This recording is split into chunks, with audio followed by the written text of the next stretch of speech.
Здравствуйте, дорогие друзья! Меня зовут Маргарита, и сегодня мы с вами отправимся в путешествие по следам Ушакова. Наш край богат историей, и с одной из них я сегодня вас познакомлю.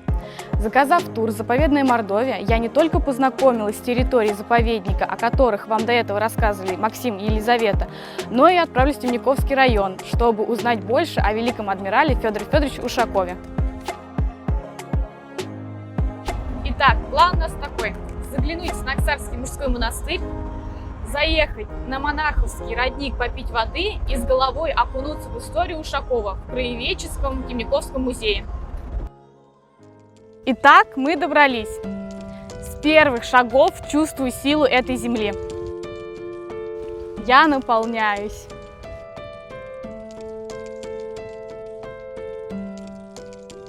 Снаксарский мужской монастырь – один из немногих хорошо сохранившихся памятников архитектуры XVIII века.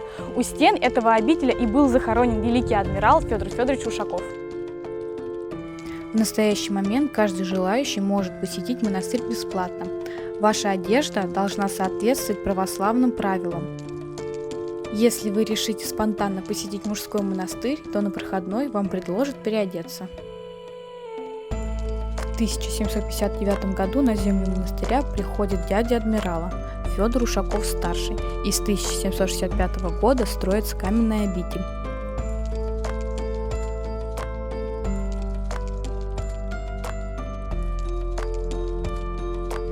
В обители открыты для посещения несколько храмов. В их числе находятся собор Рождества Пресвятой Богородицы, храм Владимирской иконы, церковь Воскресения Христова и другие. Почитаемыми иконами являются образы Казанской Божьей Матери, преподобных Александра и Феодора, Пресвятой Богородицы. Туристы в монастыре могут бесплатно пообедать и поужинать. Завтрак, к сожалению, не предусмотрен здесь.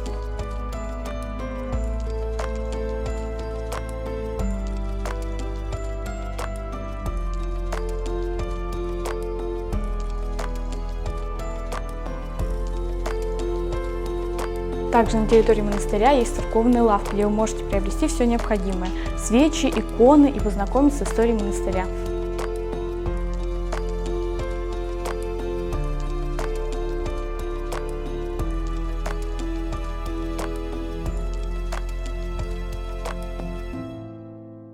Итак, первый пункт выполнен, и хочу сказать то, что здесь я была первый раз, и мне здесь все очень понравилось.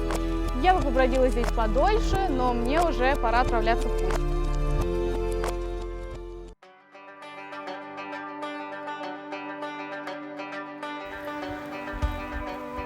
Ну и жара. Вода у нас закончилась, а это значит, что мы вовремя подъехали к монаховскому роднику.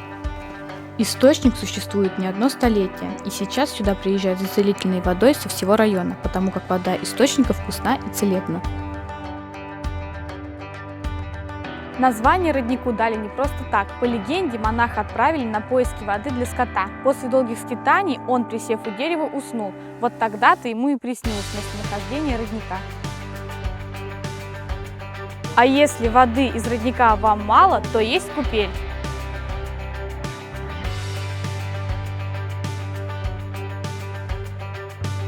Пункт 2 выполнен, и теперь меня ждет краеведческий музей имени Ушакова. И я решила туда не ехать, а воспользоваться магией.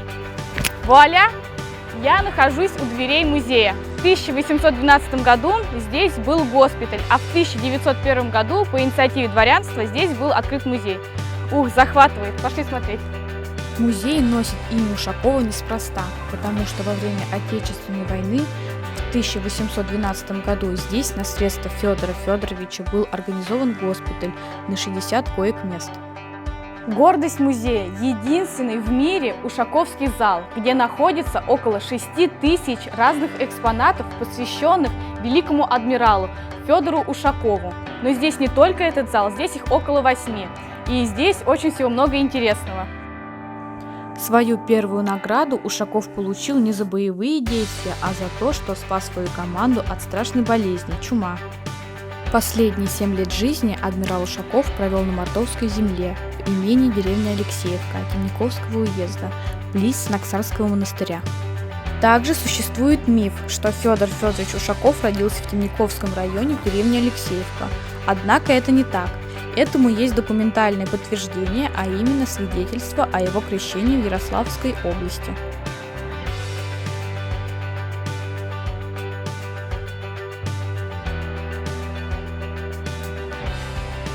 Часть экспозиции посвящена истории Великой Отечественной войны. О красивых местах и их представителях расскажет зал природы. Интересен и зал современности.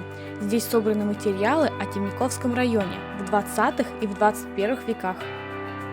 Я выполнила план, порадовала себя, порадовала вас и теперь готова отправиться в Усвояси, ну или останусь здесь ночевать. А вас я жду на тур «Заповедная Мордовия». Пока!